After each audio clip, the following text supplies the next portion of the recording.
This conference will now be recorded. On improved nutrient use and manure management towards sustainable and resilient agriculture systems.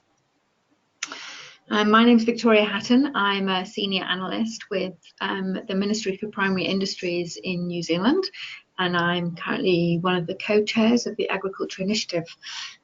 So this is it's great that we're able to align the work of the CCAC Ag Initiative and the climate change negotiations by having this webinar ahead of the next meeting in Madrid next week.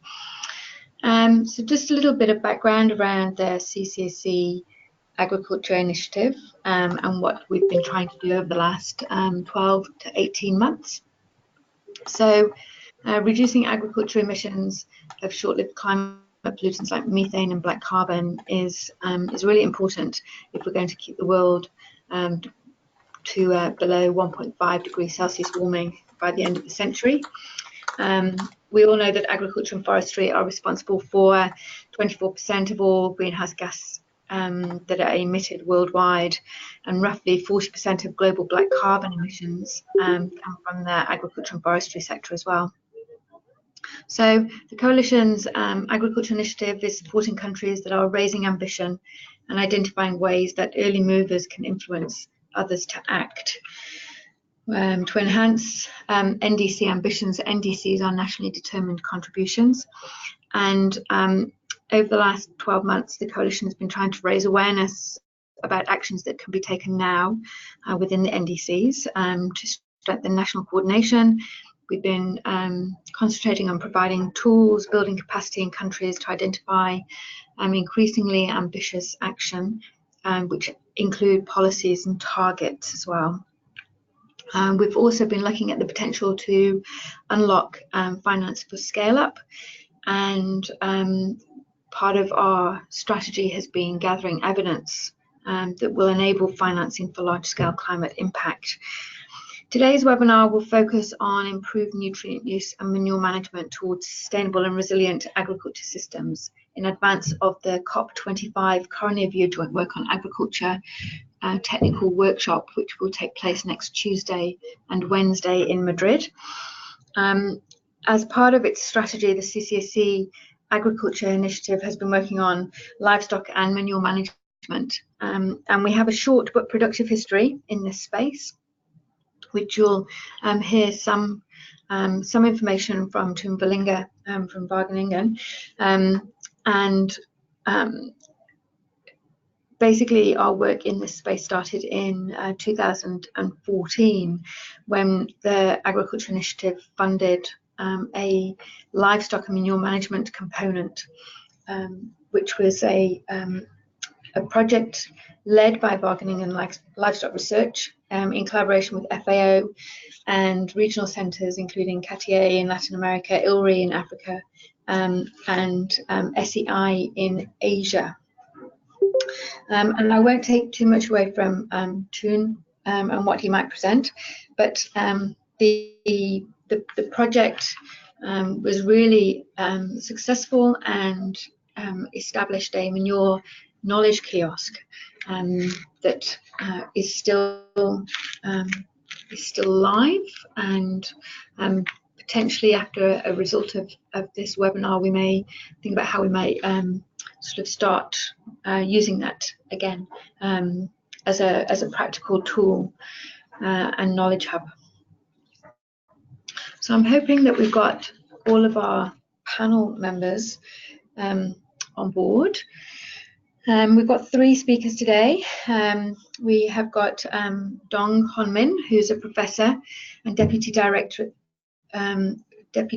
General of the Institute of Environment and Sustainable Development in Agriculture, the IEDA, and the Chinese Academy of Agricultural Sciences, or CAS as it's more commonly known, and is the principal investigator of the National Project on Livestock Environment, Manure Management and Low Carbon Livestock Production.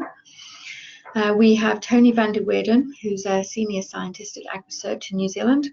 His work has included evaluating farm-scale greenhouse gas emissions and mitigation strategies. And we have Dr. Toon Verlinge, who's a senior researcher on livestock farming and environment at Wageningen University and the livestock research team. He's got 30 years national and international experience in animal husbandry research, including grassland management, nitrogen utilization, agriculture nature management, and manure management. So we're going to hear about China's efforts for manure management and their challenges. We're going to hear the importance of inventories through the establishment of a global database on greenhouse gas emissions from manure, and the opportunities for practice change from the integrated manure and nutrient management space. So without further ado, I'm going to open the floor for Dong Hon Min, who will talk about manure management and challenges in China. Over to you, Dong. You have 7 minutes.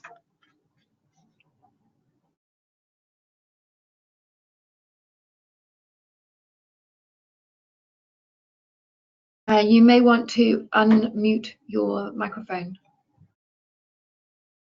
Good. Can you hear me? Good morning, Yes, everyone. This good morning. is me from Chinese Academy of Agricultural Sciences. Pleasure to have an opportunity to share the information on the manure management and the challenges in China.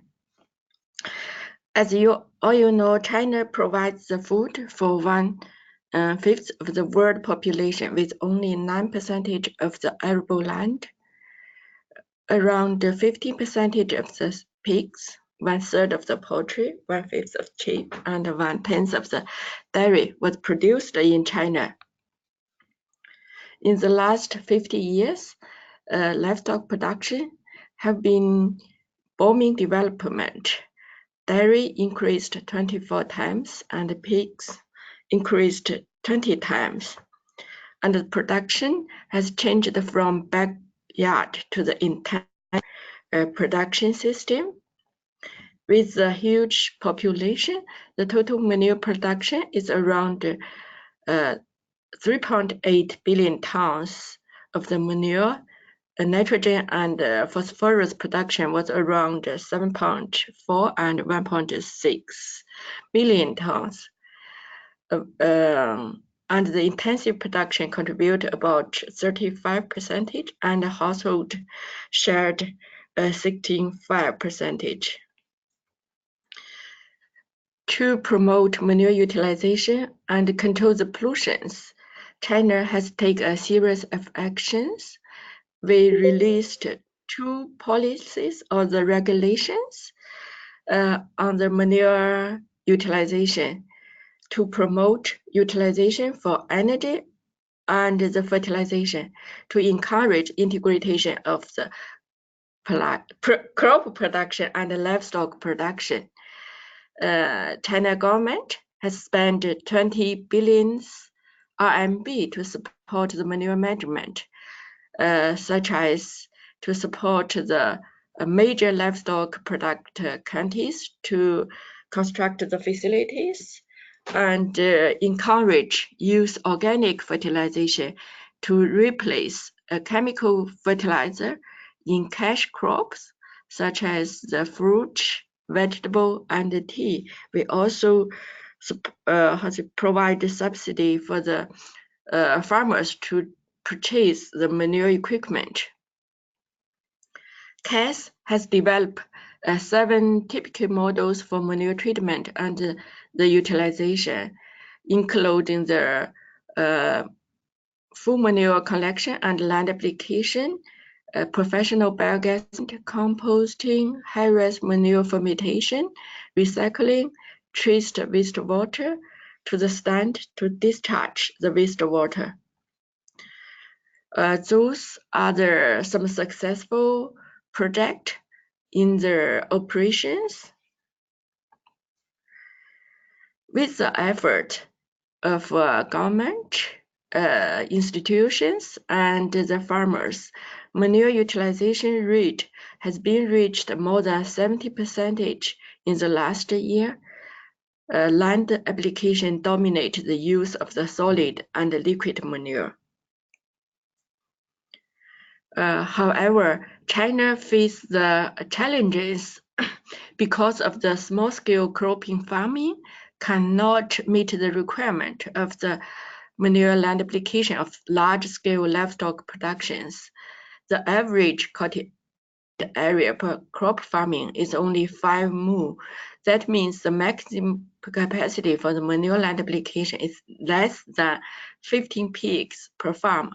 However, 75% of livestock farm has more than 15 pigs.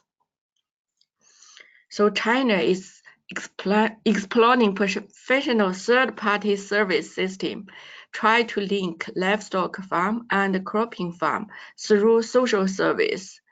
But we have several issues need to be further explored or consulted, such as who will pay for the facilities and the transportation cost, who should receive state subsidy, how much, and how to distribute the subsidy.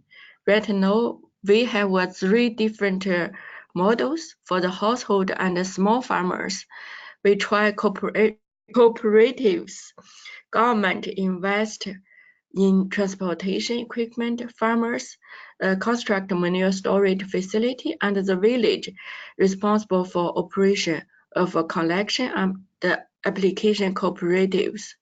For the medium and large-scale farmers, we try the commercial service. Third-party company invest in manure storage and application facility. Livestock farmers who produce pollution and pay for service. Crop farmers buy the manure as a nutrition. For the huge animal company, they had self-build the system, established an integration crop and livestock ecosystem, and responsible for demonstrating and training the farmers in surrounding counties or the areas. Because of the huge manure to the land, there is a potential risk for heavy metal and antibiotics. But China has tried to best to control the hazard risk. Ministry of Agriculture has released 2 action plans, including how to reduce the concentration of heavy metal allowed in feed and prohibit the antibiotics in feed from the next year. For future, we will focus following issues, find the way to strengthen third-party service to promote integration of crop production and livestock production to control the potential environmental impact, like heavy metal, greenhouse gas, ammonia, and ARGs. Establish nutrition management plans to tracking the manure utilization and its environmental influence. Thank you. That's my presentation.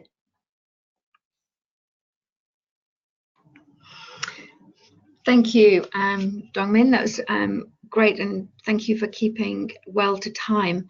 We'll take questions at the end of the 3 presentations, I think.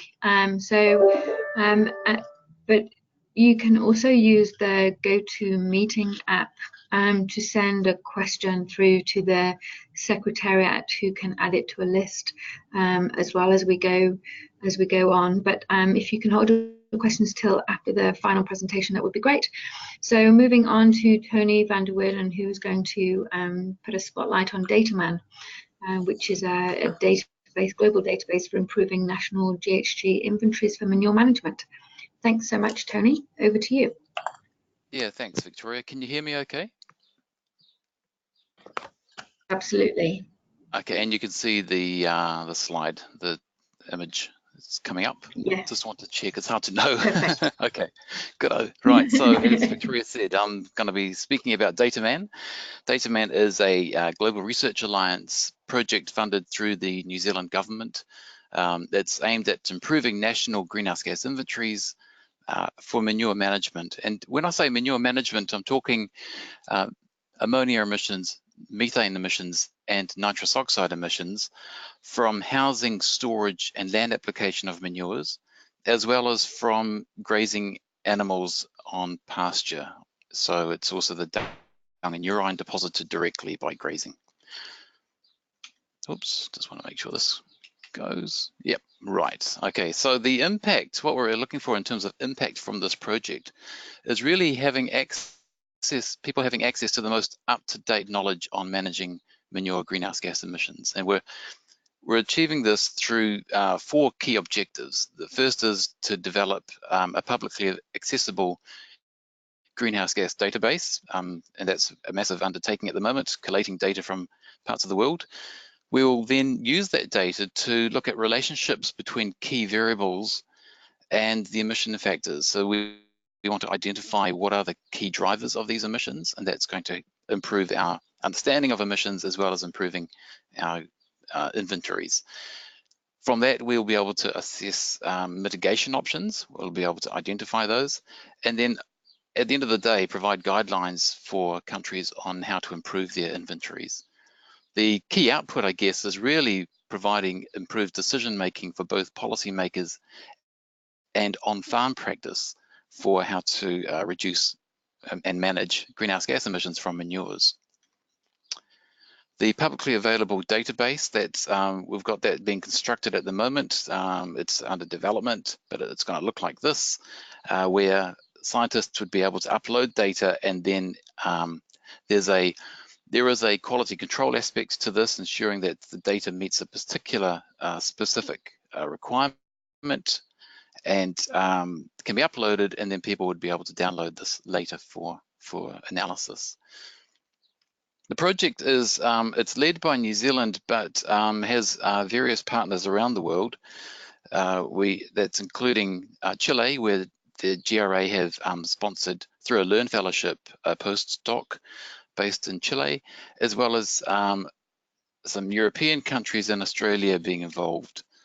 So that's where the project partners. In terms of where the data comes from, quite a few other countries on top of that. Now this list of countries is actually not the full list. It's just been updated recently, but I haven't had a chance to update this slide to capture all of them. There are quite a few. So overall, and here's the picture of Ignacio. This is our Learn Fellow postdoc based in Chile. He's with Enya, and so he's been very active in this project. So when we think about emissions from manure management, we need to consider the manure management chain. So with livestock systems, we've got losses from housing, then the manures go into storage, and there's a treatment and cover process there, potentially with covers. Then the manure gets land applied. So there's along the way, along that chain, there's various strategies already identified where we can reduce those emissions and contain the nutrients that could then be available for land application and uptake by crops or pasture. As I said, we're also including animal grazing in this work. So soil conditions are quite important in terms of drivers of emissions. Our approach, a threefold approach. We've been constructing a database, and that's pretty close to completion. We're in the process of this one in the middle here, statistical analysis and modeling, developing functional relationships, which is really important we're doing this through statistical modeling to determine key drivers of emissions, focusing at this stage on field emissions. That's where we've put a lot of effort at the moment, and we will cover housing and storage next year. Then from that, we will be able to refine inventories, improve them, and provide recommendations for future improvements. A description of the database as it stands. This isn't an exhaustive list of the countries on the right. There are more countries than this that have data in the database. On the left, you can see we've got the emission data split into housing, storage, and field. Quite a bit of data coming through for housing and storage just recently, where we've combined our work with the French, who have developed the ELF database, so that's included in here now. And we have a lot of data on ammonia and nitrous oxide emissions from field emissions. The value of this project to developing countries is key. It's one of the drivers for the Global Research Alliance. And so we see that the value here from this work is really around developing general guidelines for improving national inventories. And through that, it helps to focus mitigation research into the key sources we'll be looking at refining emission factors for specific livestock farming systems and practices. And yes, as I said, identifying mitigation options that can be applied at the farm scale. The next steps of this work is to continue within Dataman the collation of data and analysis. We will be conducting 2 case studies using Chile and New Zealand as those 2, and developing some general guidelines. The exciting thing is that this work won't stop in June next year when the funding stops at this point for this current project. It will migrate to a new project called Mitigating Greenhouse Gas Emissions from Livestock Systems, and that will continue this work through to the end of 2022. And in that work, we'd be also developing a prototype farm scale decision support tool. So here's a personal invitation to you. If you have data, we need more. My statistician keeps on reminding me we need a greater, richer data set. And that would help improve our ability to refine these emission factors, identify those key drivers, and also explore additional mitigation options, around harnessing biogas for energy, for example, or improving the nutrient use efficiency from these manures once applied to land. So please contact me if you have data or are interested in being part of this project. Just need to acknowledge a lot of people from around the world that are part of this project, as well as the funders, the GRA, and also the UK people have received a little bit of funding from DEFRA as well. Particularly want to acknowledge the in-kind support from our European partners. They have had no funding, but they're passionate about their work. So that's been a great success from that point of view. Thank you. Many thanks, Tony. And again, we'll leave the questions until after the next and final presentation. So I'd like to introduce Toon Villinger, who is the final presentation. I've just had something come up that says it's the... Have you got a presentation, Toon? You may want to unmute yourself. Okay. Yeah, okay. Well, I have a presentation, but I'm a little bit struggling with the program now that should help me. Yeah. Let me see. Perfect. Yeah, there it is. Okay, you can see the presentation right now? Yes, I can see it. Okay, very good. Okay, Victoria, thank you for, and also the others for giving the opportunity to tell something about the livestock and manure management component that has been funded by the Climate and Clean Air Coalition. One of the important aspects in the livestock and manure management component were the opportunities of practice change, opportunities in the field to reduce greenhouse or to improve manure management. And I will tell you something about this. But first, let me start. This is in fact our starting point. Manure is like money, and it's accumulated, it's a problem, but well spread, it's a blessing. And you need it really to keep the system going. So what we ever say is don't waste it. It's really very essential in the agri-food system. And as in fact also stated by all the others, manure management is everything, starting with excretion, then collection, storage and everything, and ending with fertilization. But it has also been said by Hong Min Dong and also by Tony. And that's also what we take as a very important side. When we started the project, we started with a global assessment study, and what we saw that manure is utilized poorly by the farmers. The data shown by Hong Min Dong from China give a very good picture of that, but in many countries we saw that in fact 40 to 60% of the dung is not used as a fertilizer, and urine flows away in many occasions. And there are a number of barriers for the small farmers. It's awareness, knowledge, labor, and also the investment opportunities. Even very small and simple investments can hardly be done due to the fact that they have a lack of funding. We also see that awareness and knowledge is limited, and this is not only a problem for the farmers, but also for local extension and policymakers. And what we see that policy in many countries in Africa and Asia is now mainly driven by biogas, or public health, or pollution, but almost never by the fertilizer value. And what we see that all these government institutes are not cooperating or coordinating their work. They sometimes are more competing. And also credit suppliers are not interested because, well, there's little profit to be made by manure management. So we started a number of, what we call opportunities of practice change, situations where we thought we might make a bit of a difference. And it was in Central America, South America, 2 in Africa, and 2 in Asia. And this was done in cooperation with ILRI from Kenya, with Kati from Costa Rica, the Stockholm Environmental Institute in Asia, and let me see, yeah, also it was SNV in Vietnam. Well, we have a number of take-home messages, and in fact, one of the things that we saw, if you want to improve manure management, long-term engagement of both public and private sector is required, because you need to have an effective enabling environment. You need to provide the information to the farmers, knowledge, awareness, but also facilitation, financial support and everything. But also part is legislation.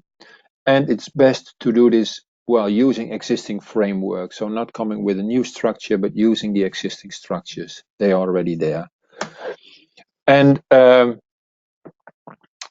also what we saw, a bottom-up approach. So engaging farmers and also people who are close to the farmers, giving them more influence on the work that has to be done, because they know the practical situation as no one else. It's also important to show best practices, because many farmers are not convinced by reading or by hearing some researcher telling something. They need to see it in the field, in real. And the other is the facilitation of investments. Even very small investments can be very hard for them. And a thing that what we especially saw in Asia, a gender-based focus in trainings. Women do better.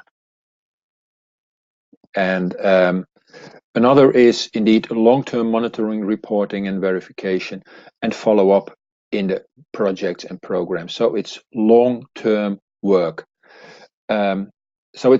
We did some short projects, and in fact, you start something, but to be successful, in fact, you should do it for a very long time. And the last take-home message was given by Khan Shahidul Hook from Bangladesh, and showing that manure management it's related to environmental quality, but in fact, it's much more related to a number of sustainable development goals. It's very important in food production and in public health and general well-being. I thank you for your attention. Many thanks, Trinh, and many thanks to all 3 of our presenters this morning. I think we've covered quite a nice range of issues associated with nutrient use and manure management. I would like to invite you to unmute your microphones. We're only a small group online this morning, but if you have any questions for the presenters, it would be great if you would come forward. And even inviting the presenters to engage with the other presentations as well that you've heard this morning, since it's been, they do sort of cover a range of ideas and issues.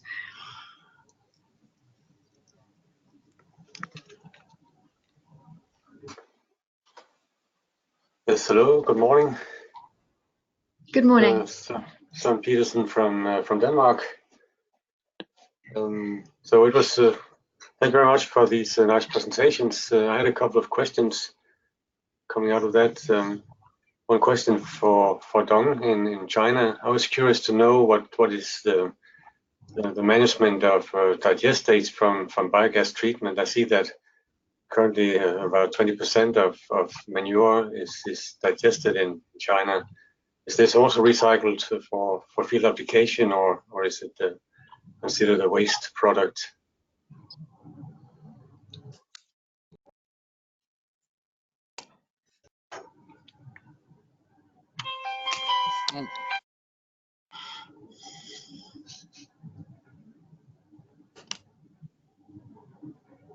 Hi, morning.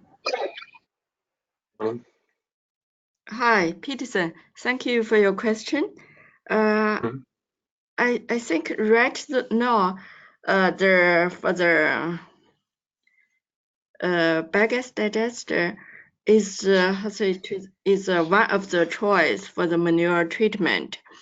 In the there's some change from the household biogas digester to the large-scale biogas digester. The digestion or the story of biogas digester has been applied to land mostly. Some of the biogas plant to further treat the manure as a waste to meet the standard of the discharge. Yeah, okay. So you don't have any specific experience whether the digestate is a good fertilizer, or how it compares to manure as a fertilizer? We have some to the experiment or to the pilot project to compare the manure directly to the land and compare to the digestive from biogas digest to the land. There are some advantages, but also some disadvantages. Like they need further to the treatment, like concentrated than transport to the land. And at the same time, sometimes because the change of the carbon and nitrogen ratio, the emission of the nitrogen oxygen may be high than the manure application. Okay, thank you.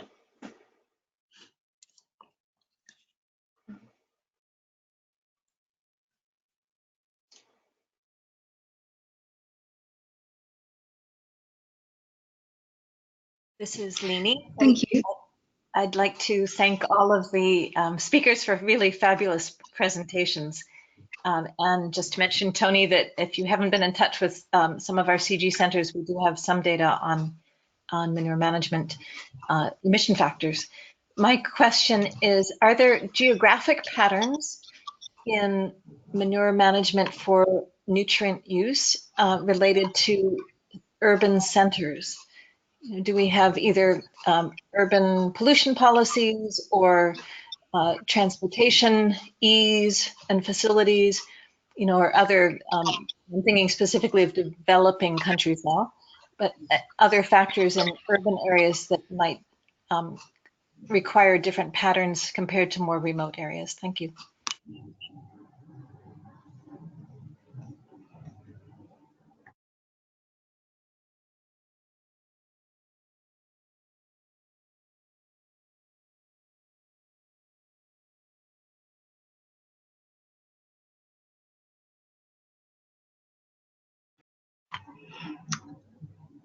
Did we lose people on the line?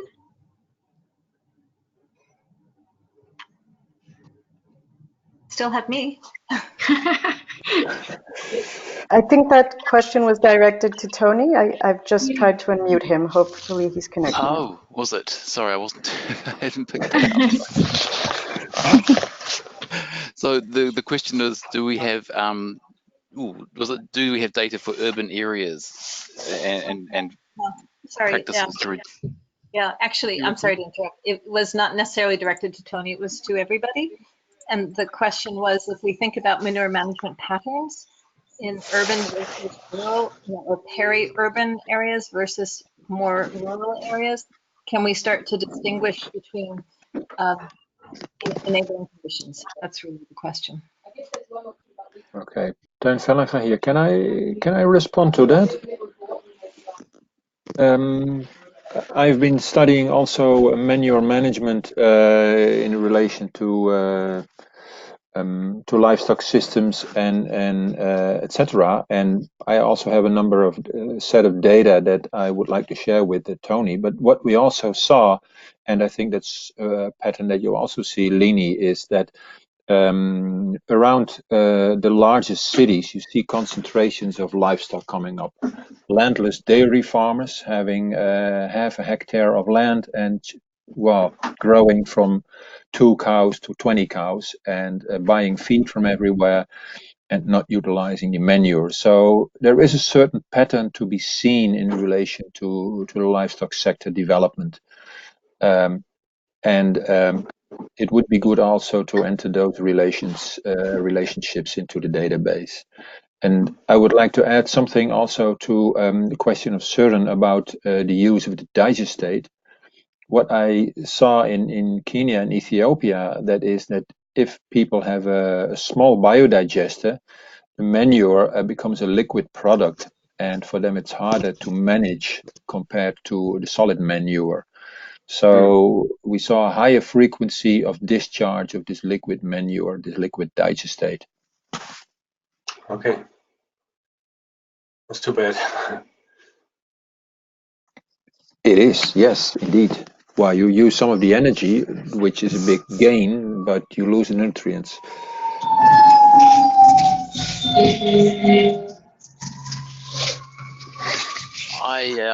It's Tony here. I see there's a written question through the chat line from Banera Lombardi in Argentina. I don't know if you've seen that, Victoria. Should I can read it out? I can, yes, or I can read it out. Carry on though, please feel free. So Banera was asking myself if it was important to also include looking at the effect of the return of nutrients in excreta, the effect of that on the soil, as well as measuring the emissions themselves. So yes, I do think that's very important. And so with most of the work that we've been conducting in New Zealand and looking at the data that we're collating in the database, most people are measuring the changes in soil ammonium and nitrate levels, looking at any changes to pH sometimes. I mean, it would be nice to increase the range of soil parameters that are monitored following excretal return to soils and from manure applied to soils. So we can only just improve on that in time in terms of the scope of measurements to be continued alongside gas measurements. I guess often these things can be curtailed by the budget that's actually available for doing the research.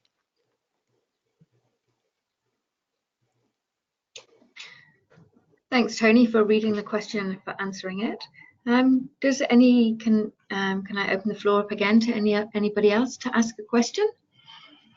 Hi, this is Erin from CCAC. So I have one question for Tony, for Dataman. So along with these management data, do you have also economics like cost data for particular nutrient or manure management? You mean the value of the nutrient? Is that what you're talking about? No, the cost of management practices for particular. Oh, the cost of the management practices. No, not at this stage, but that will be looked at within the follow-up project called MELS. So when we look at mitigation strategies within this prototype farm scale decision support tool, we will be attempting to look at the cost of those mitigation strategies as well. But yes, that's the plan. we'll see how we go on that one, because of course that cost will vary greatly according to where you are, and it's still something that needs to be worked out in terms of the method. But yeah, that's our goal. Okay.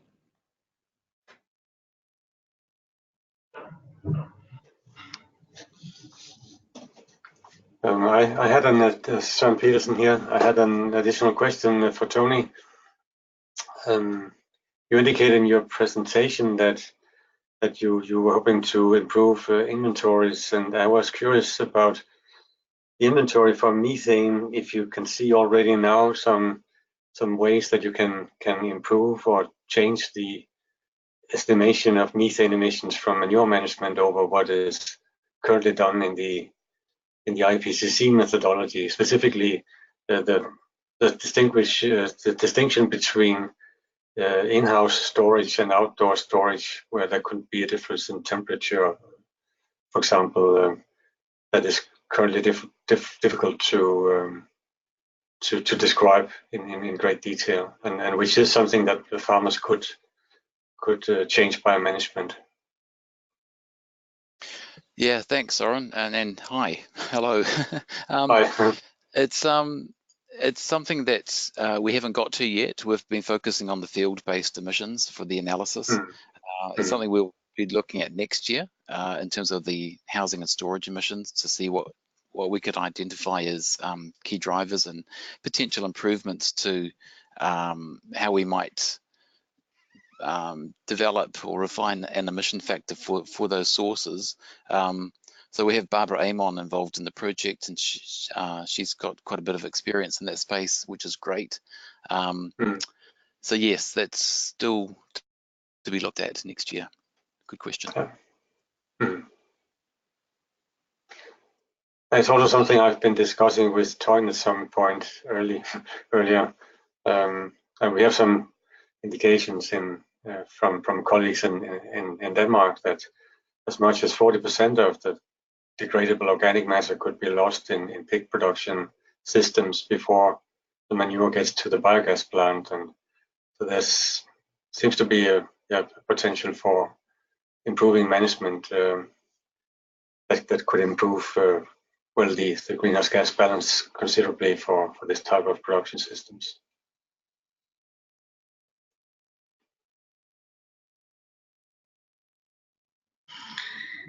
Yeah, I'm not familiar with that data, but it sounds that's quite a loss. So if we can identify strategies to reduce those losses, that's a significant change that we can make.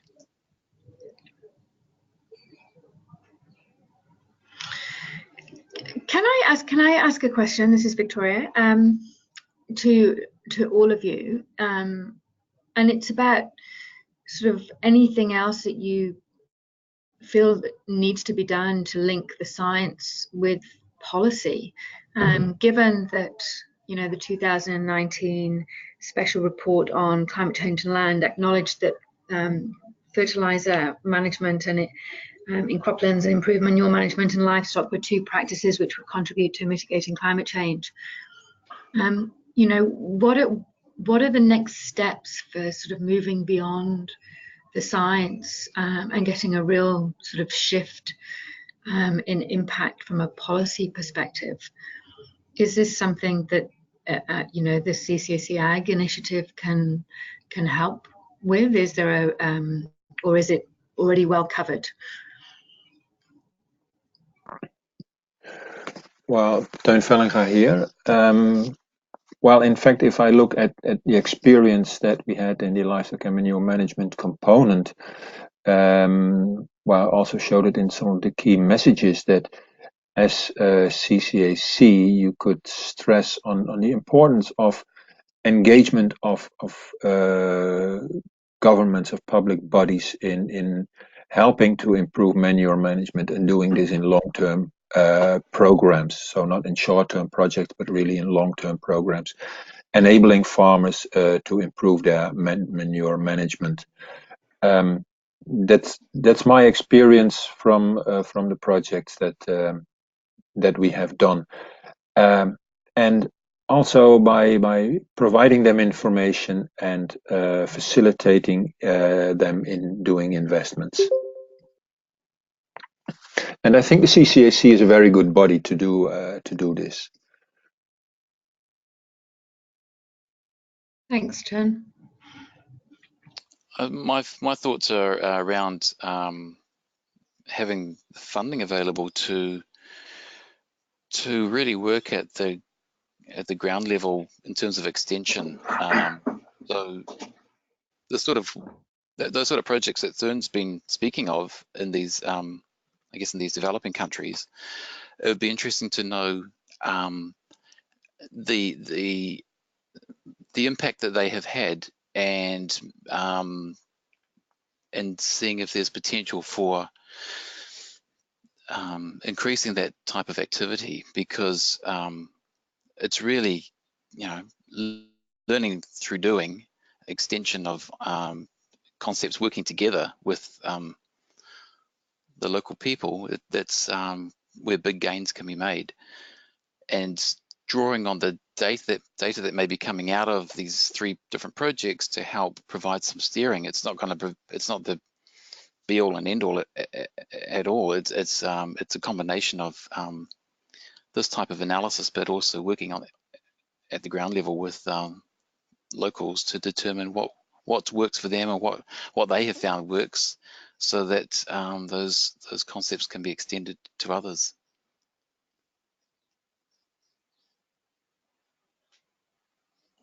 This is Leni. If I could just add, I have been working on some indicators for the multilateral development banks and also the a bond group, and they're very interested to know what core practices would be required for finance to be defined as sustainable finance. And I'm wondering, for this group, just off the top of your heads, is there a simple way of defining an indicator or a couple of indicators that you think would be relevant for a threshold of reduced emissions from manure management? Well, Teun here. I think it has to be a combination of, on the one hand, reducing emissions from manure management, but on the other hand, also improving the nutrient utilization from manure. And sometimes I think, reducing emissions from manure management can be done the best by discharging it, because then there are no methane problems at all anymore. Okay, you have problems with your water pollution, etc., but no greenhouse gas emissions, but you lose a lot of nutrients.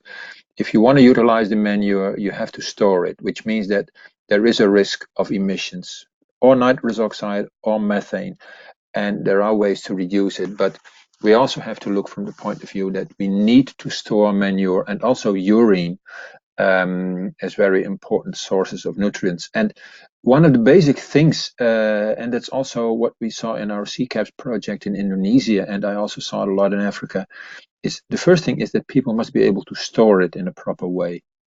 So have a concrete floor and a roof. It's not high tech, but it's already a big step forward.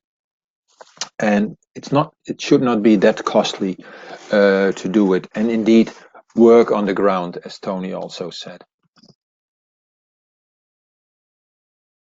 Hey, this is Hongmin. For me, there has a demonstration of the cost-effective practice is important to encourage the farmers to use the practice, to use the nutrients and control the pollutions.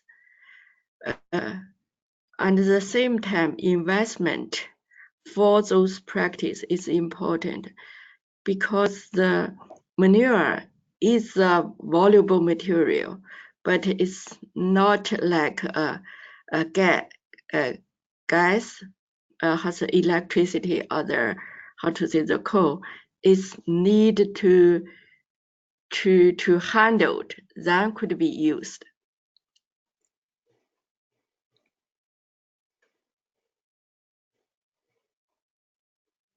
Thank you.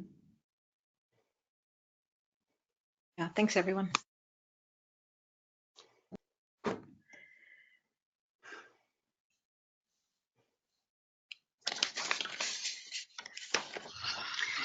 Shall I do open the floor for one last round of questions? Does anybody else have anything to add?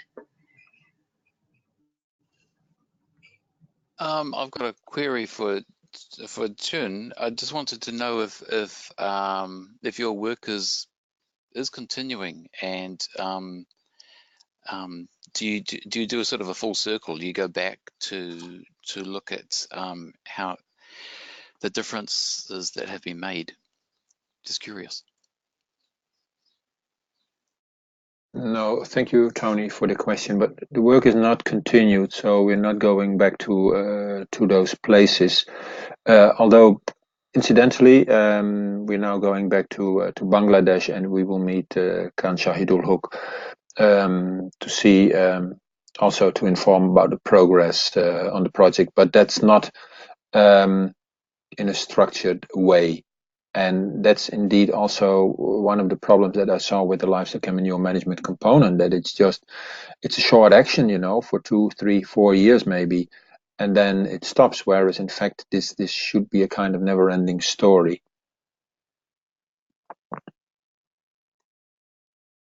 Thanks.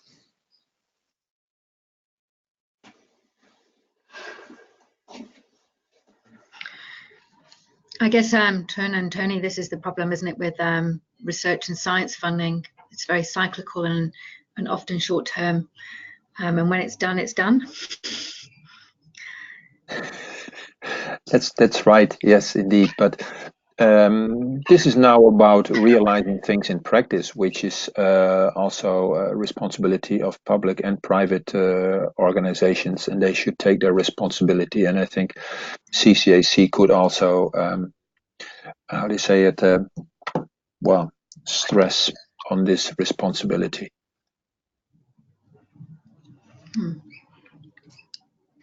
Good point, thank you. So if nobody else has got a burning question, maybe we'll draw the webinar to a close. I'd really like to thank the presenters, Dongmin Hon, Tony van der Weerden and Chun Verlinger, for giving us their time today. But I'd also like to thank the participants for listening and for adding the questions and making the webinar really valuable. Thank you. The recording, I guess, goes up on the CCAC website. So if you know of others that could have but were unable to attend, please let them know that the recording will be available. And good luck to those traveling to Madrid next week. Thank you. Thanks, Victoria. Thanks very much. Thank you. Victoria, thank you very much.